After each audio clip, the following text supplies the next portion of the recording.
Now I'm going to cut out a second object here. This one's going to be a little bit more difficult than the scared guy. That one had such a crisp, clean edge. This one, the photograph is a little bit out of focus on the edge of the dog, so it's a little bit blurry. Plus the dog is the same color as the background almost. So this is going to present a new set of problems. First of all, I'm going to make sure the history palette's open. Then I'm going to go up to image and pull down the image size. The dog is 3.5 to 4 feet tall, so I'm going to make it 8 inches tall at 200 dpi, a more workable size. I'm going to duplicate the background by finding the new layer icon down here, but I'm going to grab the background and drop it on top of that. And then I'm going to make an extra blank layer right now that I'll show you why I'm going to use that. Just because this picture is so blurry. I'm going to make a new layer. Without dragging the layer onto it, it makes an absolutely new layer. I'm going to make sure that I select some color of blue in the foreground. I'm going to select all, Command A, on my layer 1, and I'm going to go up to Edit, and I'm going to pull down to Fill, and make sure that this changes from white to foreground color, and click OK. Then I'm going to grab this layer, and I'm going to move it between these two, just dragging it down, and when I see this big double line pop up, that means this is where I'm going to put it. Perfect. Go back up to the background copy of the dog. This is the one I'm going to clip out. I'm going to go grab the Quick Selection tool. Because this picture is a little bit blurrier than normal, I'm going to make sure that my hardness on my brush is set for about 80 rather than 100. I'm going to go ahead and start off with the tool about this size in the middle of the picture. Make a first pass around the dog.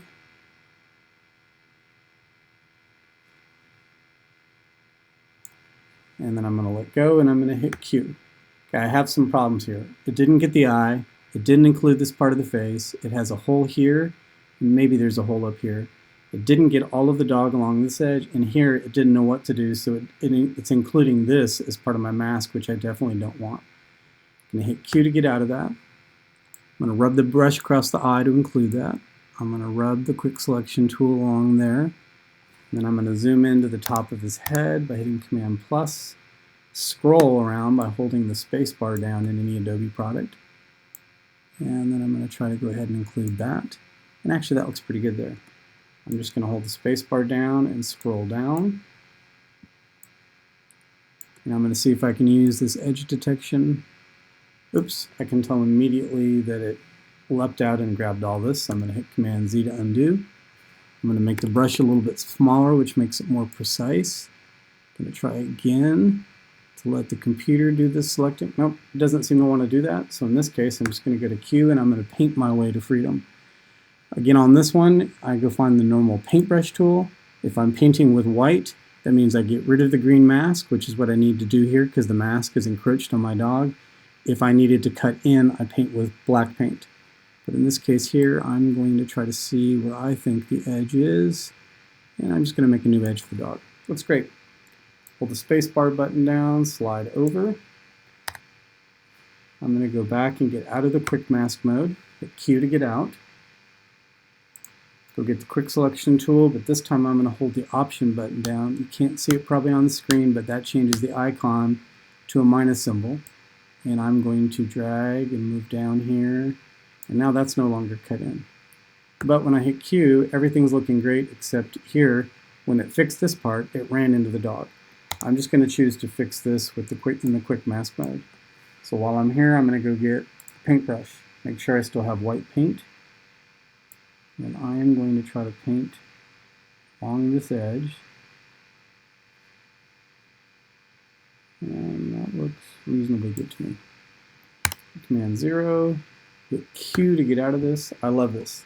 Now the next thing I'm going to do is I'm going to go add an extra feature. If I come back up and select one of the tools, like the Quick Selection tool, any of the selection ones here at the top, I get this option that says Select and Mask. That is not a feature when you have the paintbrush. If I go back to Quick Selection, it'll make it pop up again. If I hit Select and Mask, it's going to try to zoom in and just show me what I've cut out.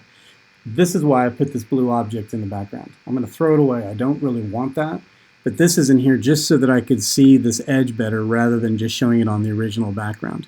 There's a couple things I can do here. One, the edge detection. Sometimes you'll find on the fuzzy things if you slide the radius a little bit to the right. You can also play on your own, but you can sometimes hit smooth and that'll get rid of some of the little weird ripples that start to pop up. I can also tell it to shift the edge, which my processor is running pretty slow, but if I was to do that, that actually pinches the mask in and deletes a lot of the edge material. I don't really want to do that, but sometimes that can be helpful if it looks like you have a big halo around the edge of this thing because the blur was more defined. Moving the shift edge to the left into the negative numbers can fix that. And then I'm going to do this. I'm going to go ahead here and I'm going to set the feather. And as I do this, you're going to barely be able to see it on the screen, but I am making a slight halo around the edge, as if I wanted to make sure that I hung on to the fact that this dog had a very soft edge. You get to decide how much of that you want. I'm going to allow it to have a little bit on there. And then I'm going to hit OK. And it didn't really do anything as soon as I returned to that. All it was doing was helping me look at that edge detection on this.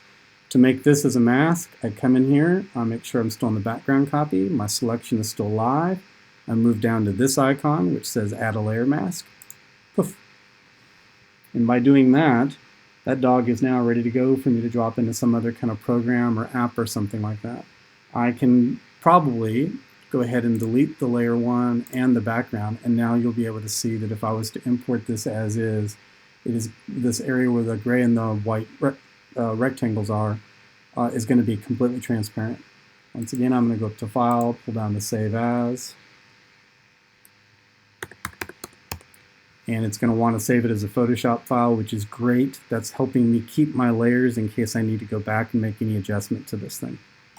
Hit Save, turn on the maximum compatibility, and we're done with this one.